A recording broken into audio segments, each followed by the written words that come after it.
السلام علیکم ورحمۃ اللہ وبرکاتہ۔ آج ایسے شخص کا واقعہ بتانے والی ہوں جس نے قرآن مجید کی بے عزتی کی، اس پر اللہ کا ایسا عذاب نازل ہوا، اسے دیکھ کر کافر بھی کلمہ پڑھنے پر مجبور ہو گئے۔ اس لیے آپ سب لوگ اس ویڈیو کو آخر تک ضرور دیکھیے گا۔ دوستوں، یہ واقعہ ایک گاؤں میں پیش آیا۔ وہاں ایک شخص تھا جس کا نام محمد زبیر تھا۔ وہ بہت غریب انسان تھا۔ محمد زبیر کا نہ کوئی ماں باپ تھا، نہ کوئی اس کا بھائی بہن تھا۔ وہ ایک نیک اور دیندار انسان تھا۔ اپنا گھر نہ ہونے کی وجہ سے وہ دن رات مسجد میں رہتا تھا۔ صبح کے وقت وہ ساری مسجد کی صفائی خود کرتا۔ مسجد میں رہنے کی وجہ سے وہ ہر نماز باجماعت ادا کرتا تھا، یہاں تک کہ اس نے کبھی تہجد کی نماز بھی نہیں چھوڑی۔ محلے کا ہر انسان اس کی غریبی سے واقف تھا، اس لیے محلے والے اپنے گھر سے کھانا بھجواتے تھے اس کے لیے۔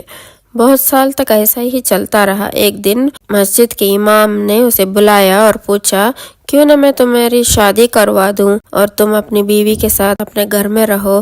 محمد زبیر مسجد کے امام کی بات سن کر مسکرایا اور کہنے لگا، استاد جی، بھلا مجھ سے کون شادی کرے گا، میں غریب ہوں۔ امام کہنے لگے، یہ سب تم مجھ پر چھوڑ دو، بس ہاں یا نا کا جواب دو۔ محمد زبیر کہنے لگا، اگر استاد جی آپ کے نظر میں کوئی ایسی لڑکی ہے جو مجھے قبول کر سکے تو پھر مجھے کیا اعتراض ہو سکتا ہے۔ پھر امام مسجد میں بتائے کہ میرے دور کے رشتہ داروں میں ایک لڑکی ہے جو طلاق یافتہ ہے، میں اگلے جمعے تک تمہارا نکاح اس سے ہی کروا دوں گا۔ اس سے پہلے تمہیں یہ کرنا ہوگا کہ کرائے کے لیے اپنا گھر ڈھونڈ لو جہاں تم دونوں میاں بیوی سکون سے رہ سکو، اور گھر کا کرایہ دینے کی تم بالکل فکر مت کرنا، وہ سب تم مجھ پر چھوڑ دو۔ محمد زبیر کرائے کے لیے گھر ڈھونڈ لیا، لیکن نکاح کی تیاری کے لیے اس کے پاس کوئی پیسہ نہیں تھا۔ نکاح کے ایک دن پہلے وہ مسجد کے امام کے پاس آیا اور کہنے لگا، استاد جی، میں نے کرائے کے لیے مکان تو ڈھونڈ لیا ہے، لیکن میرے پاس نکاح کے خرچ کے لیے کچھ بھی نہیں ہے۔ اس کے استاد نے کہا، بیٹا تم فکر مت کرو، تم بس صبح نکاح کے لیے تیار ہو کر آ جاؤ۔ جیسے ہی جمعہ کا سورج نکلا، مولوی صاحب نے مسجد میں اعلان کروا دیا، اگر کسی کے پاس کوئی بھی چیز اللہ کے راہ میں دینے کے لیے ہے تو وہ آ کر مسجد میں دے جائے، بے شک کپڑے ہو، برتن ہو یا پیسے ہو۔ بہت سے لوگ اپنے گھروں سے سامان اٹھا کر مسجد میں لے آئے۔ سارا سامان اٹھوا کر مولانا نے محمد زبیر کے گھر بھجوا دیا۔ ظہر کی نماز کے بعد محمد زبیر کا نکاح مولوی صاحب نے بہت ہی سادگی سے پڑھا کر دونوں میاں بیوی کو کرائے والے مقام میں رخصت کروا دیا۔ اس کی بیوی بہت ہی نیک اور صابر خاتون تھی، اس نے کبھی بھی کوئی فرمائش نہیں کی، وہ نماز پڑھتی اور ہر وقت اللہ کا شکر ادا کرتی۔ محمد زبیر شادی شدہ ہونے کے باوجود بھی ہر وقت وہ مسجد میں آتا اور نماز ادا کرتا تھا اور مسجد کی صفائی بھی کرتا تھا۔ اس کی بیوی ہر وقت اللہ سے دعائیں کرتی، اے اللہ میرے شوہر کے لیے کوئی وسیلہ بنا دے اور اسے اچھا سا کام کاج مل جائے۔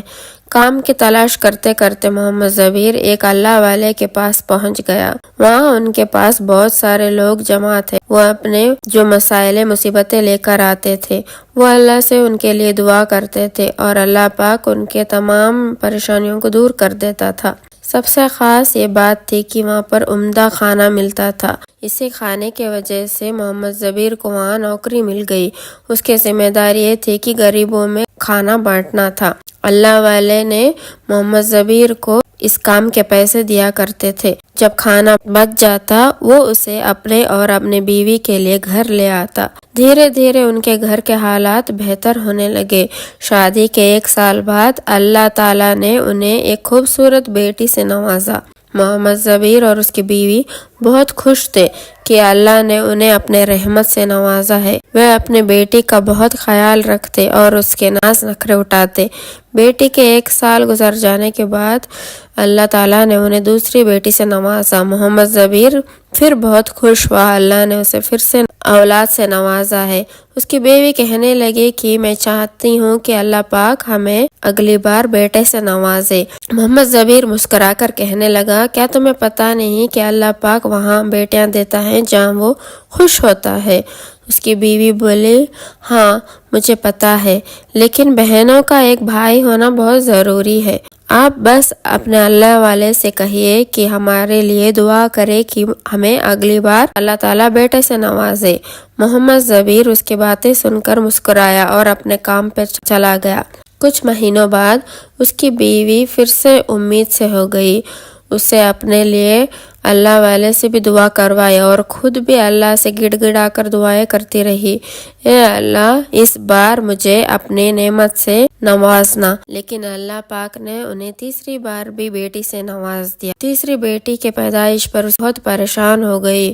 وہ اپنے شوہر سے کہنے لگی، اب مجھے اپنے اللہ والے کے دربار میں لے کر چلیے، میں خود اپنا مسئلہ انہیں سنانا چاہتی ہوں، وہ میرے لیے دعا کریں گے تو اللہ پاک مجھے بیٹے سے نوازے گا۔ محمد زبیر نے کہا، نہیں، آپ گھر پر رہ کر دعا کریں، میں خود آپ کا مسئلہ سنا دوں گا۔ جبکہ 1 سال اور بیتا تو اللہ پاک نے انہیں چوتھی بیٹی سے نوازا۔ چوتھی بیٹی کے پیدائش پر اس کی بیوی بہت روئی اور کہنے لگی، ہمارے گھر میں پہلے ہی اتنی غریبی ہے، اللہ پاک نہ جانے ہمیں کیوں بار بار بیٹیاں دے رہا ہے۔ محمد زبیر نے اسے سمجھاتے ہوئے کہا، تم خود اللہ کے شکر گزار بندی ہو، تمہارے منہ سے ایسی باتیں اچھے نہیں لگتی، تم تو خود کہتی ہو کہ اللہ بیٹیاں جہاں پیدا کرتا ہے وہاں ان کا رزق بھی بھیجتا ہے۔ بیوی بولی، میں ماں ہوں، میرا دل چاہتا ہے کہ اللہ مجھے بیٹے سے نواز دے۔ 1 سال اور بیتا اور اس بار بھی اللہ پاک نے انہیں بیٹی سے نوازا۔ 5ویں بیٹی کی پیدائش پر اس کی بیوی پھوٹ پھوٹ کر رونے لگی اور اللہ سے گڑ گڑانے لگی، اے اللہ، میں تیری ناشکری نہیں کر رہی ہوں، تیرے ہر فیصلے سے راضی ہوں، لیکن بہنوں کا بھائی ہونا بہت ضروری ہے، تجھے تیرے محبوب کا واسطہ، بیوی فاطمہ کا واسطہ مجھے بیٹے سے نواز دے۔ اس نے اللہ تعالیٰ کے سامنے کئی منتیں مانگی اور خوب نفل پڑھنے، روزے رکھنے اور دعائیں کرنے کا وعدہ کیا۔ اس بار وہ اپنے شوہر کے ساتھ اللہ والے کے پاس بھی چلی گئی اور خوب رو رو کر گڑ گڑائے، آپ تو اللہ کے ولی ہیں، اللہ آپ کی دعا ضرور قبول کرتا ہے، میرے لیے ایک بار دعا ضرور کریں کہ اللہ مجھے بیٹے سے نواز دے۔ لیکن اللہ پاک کو کچھ اور ہی منظور تھا، اس بار بھی انہیں بیٹی سے نواز دیا۔ دعائیں مانگتے مانگتے 10 سال گزر گئے۔ حد تو تب ہو گئی جب محمد زبیر اور اس کی بیوی کو 7ویں بیٹی کی خوشخبری ملی۔ 7ویں بیٹی کے پیدائش پر محمد زبیر کی آنکھوں میں بھی آنسو آ گئے۔ اس نے آسمان کی طرف دیکھا اور اللہ کا شکر ادا کرتے ہوئے کہا، یا اللہ، تیرے ہر کام میں کوئی نہ کوئی بہتری ہے، میں نے تجھ سے کبھی شکوہ نہیں کیا کیونکہ تو رحمان ہے اور رحیم ہے، بن کہے ہی سمجھ جاتا ہے۔ پھر اس نے پھوٹ پھوٹ کر کہا، میرا نہ تو کوئی بھائی ہے نہ باپ، اگر میرا خود کا بیٹا نہ ہوا تو میں کیسے جی پاؤں گا، بیٹے تو باپ کے بازو ہوتے ہیں۔ اس کی یہ حالت دیکھ کر اس کی چھوٹی چھوٹی بیٹیاں بھی رونے لگی۔ انہوں نے اپنے چھوٹے چھوٹے ہاتھ اٹھائے اور معصومیت سے اللہ سے دعا کی، اے اللہ، ہم بہنوں کو کھیلنے کے لیے بھائی چاہیے۔ محمد زبیر صبح کھانا کھا کر اللہ والے کے دربار پر چلا گیا۔ جیسے ہی اس کی چھٹی ہوئی وہ دربار میں بیٹھ گیا۔ جب دربار پر لوگوں کا رش کم ہوا تو محمد زبیر اللہ والے کے پاس گیا اور پوچھنے لگا، آپ کے پاس دور دور سے لوگ اپنی پریشانیاں لے کر آتے ہیں، کیا ان کی پریشانیاں دور ہوتی ہے، ان کی مرادیں پوری ہوتی ہے؟ اللہ والے نے جواب دیا، بیٹا، تمہارے سامنے ہی صبح سے شام تک لوگ دعائیں کرتے ہیں، اللہ تعالیٰ ان کی دعائیں ضرور قبول کرتا ہے اور ان کی مرادیں بھی پوری ہوتی ہے، تبھی تو لوگ دور دور سے آ کر یہاں دعا کرواتے ہیں، اور میں تو بس اللہ کا گنہگار بندہ ہوں، اس کی عبادت کرتا ہوں، جب اللہ میری دعا قبول کرتا ہے تو میں اس کا شکر ادا کرتا ہوں۔ یہ سن کر محمد زبیر کہنے لگا، مجھے 10 سال ہو گئے آپ کے پاس کام کرتے ہوئے اور میں آپ سے صرف ایک ہی دعا کروا رہا ہوں کہ اللہ مجھے بیٹے سے نواز دے، لیکن میں اب تک بیٹے کی نعمت سے محروم ہوں۔ اللہ والے نے مسکرائے اور بولے، بیٹا، اس بار تجھے اللہ تعالیٰ بیٹے سے ضرور نواز دے گا، لیکن تجھے کچھ کام کرنا ہوگا اور یہ کام کرنا بہت ضروری ہے۔ جب اللہ راضی ہوتا ہے وہ دل اور جان سے جو مانگا جاتا ہے وہ ضرور دیتا ہے۔ پھر انہوں نے کہا، تمہیں قرآن مجید کی حفاظت کرنی ہوگی جس کی حفاظت کا ذمہ اللہ نے خود لیا ہے۔ اگر تم یہ کرو گے تو اللہ تعالیٰ اگلے سال ہی تمہیں ایک خوبصورت بیٹے سے نواز دے گا۔ محمد زبیر نے کہا، الحمدللہ، ہم قرآن مجید کی بہت ہی حفاظت کرتے ہیں اور صبح و شام اس کی تلاوت بھی کرتے ہیں۔ اللہ والے محمد زبیر کی بات سن کر مسکرائے اور بولے، بیٹا، میں جانتا ہوں کہ تم قرآن مجید کی حفاظت کرتے ہو اور اس کی تلاوت بھی کرتے ہو جیسا کہ ہر مسلمان کرتا ہے، لیکن میں تمہیں ایک الگ طرح کی حفاظت کے بارے میں بتانے جا رہا ہوں۔ اگر تم میرے کہنے پر پورا اترو گے تو میرا وعدہ ہے کہ اللہ تعالیٰ تمہیں اگلے سال ہی چاند جیسے بیٹے سے نواز دے گا اور دنیا کے ہر نعمت سے مالا مال کر دے گا۔ اس کے بعد اللہ والے نے کہا، اس کے لیے تمہیں 1 سال کے لیے میرے دربار سے چھٹی لینی ہوگی اور گاؤں کے باہر ایک ویران بستی میں کھودنا ہوگا۔ صبح سے شام تک لوگوں کے دروازے کھٹکھٹا کر پوچھنا ہوگا کہ اگر ان کے گھر میں کوئی شہید صفارہ پرانے قرآن مجید کے پنے یا پھر کاغذ جو استعمال میں نہ رہے پڑے ہوئے ہیں تو انہیں جمع کرو۔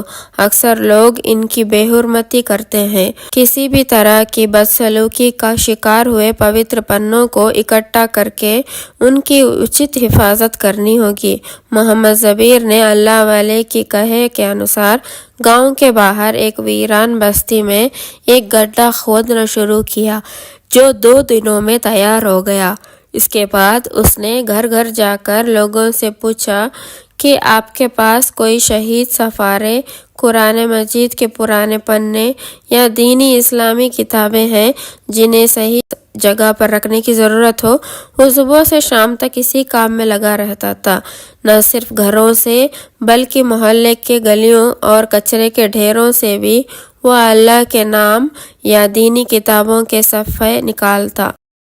وہ انہیں صاف پانی سے دھوتا اور اکٹھا کر کے گڈھے میں سامان کے ساتھ دفنا دیتا۔ محمد زبیر آس پاس کے سبھی گاؤں میں گیا اور ہر جگہ سے شہید صفارے قرآن مجید، جائے نماز، اسلامی کتابوں کے پنے اور جو کچھ بھی جو جٹا سکتا تھا اسے لا کر گڈھے میں دفن کرتا۔ یہ کام کرتے کرتے 1 سال بیت گیا۔ پھر اللہ تعالیٰ نے محمد زبیر کو 2 جڑواں بیٹوں سے نواز دیا۔ اس کی خوشی کا ٹھکانہ نہیں رہا۔ اس نے اپنے بیٹوں کے نام قاسم اور عاصم رکھے۔ یہ خوشی کی خبر سب سے پہلے وہ اللہ والے کو دینے کے لیے ان کے دربار پر گیا۔ وہاں پہنچتے ہی اس نے ان کے قدموں میں گر کر خوشی سے رونا شروع کر دیا۔ اللہ والے نے پہلے تو یہی سوچا کہ شاید اس کو پھر سے بیٹی ہوئی ہے اس لیے وہ اتنا رو رہا ہے، لیکن تبھی محمد زبیر نے کہا، آج آپ کی دعاؤں کی بدولت اللہ نے مجھے 2 بیٹوں سے نوازا ہے۔ میں نے ان کے نام قاسم اور عاصم رکھے ہیں۔ بھلے ہی میں غریب ہوں لیکن جو آپ مانگیں گے میں دینے کے لیے تیار ہوں۔ یہ سن کر اللہ والے مسکرائے اور بولے، بیٹا، ہم بزرگوں کو دنیا کی کسی چیز کی ضرورت نہیں ہوتی سوائے اللہ، اس کے رسول اور ان کی عبادت کی، لیکن میں تمہیں ایک نصیحت ضرور کروں گا، کبھی بھی یہ نیک کام مت چھوڑنا، اپنے بیٹوں سے بھی یہ کام ضرور کروانا اور اللہ پر ضرور بھروسہ رکھنا، باقی سب اللہ سنبھال لے گا۔ اللہ والے کی باتیں سن کر محمد زبیر گھر لوٹ آیا۔ اس نے دیکھا کہ اس کی بیوی اور بیٹیوں کے چہرے خوشی سے چمک رہے تھے۔ اس نے اپنے بیوی سے کہا، اللہ نے مجھے آج زندگی کی سب سے بڑی خوشی سے نوازا ہے، اس لیے میں چاہتا ہوں کہ اس خوشی میں ایسا انوکھا کام کروں جس سے میرا اللہ اور دنیا دونوں خوش ہو جائے۔ اس کی بیوی پہلے تو یہ سمجھی کہ شاید وہ کوئی کھانا یا پھر تحفے بنا کر لوگوں میں تقسیم کرے گا، لیکن محمد زبیر کے من میں ایک اور نیک ارادہ تھا۔ محمد زبیر نے جب اپنی بیوی سے کہا کہ وہ اللہ کی نعمتوں کا شکر ادا کرنے کے لیے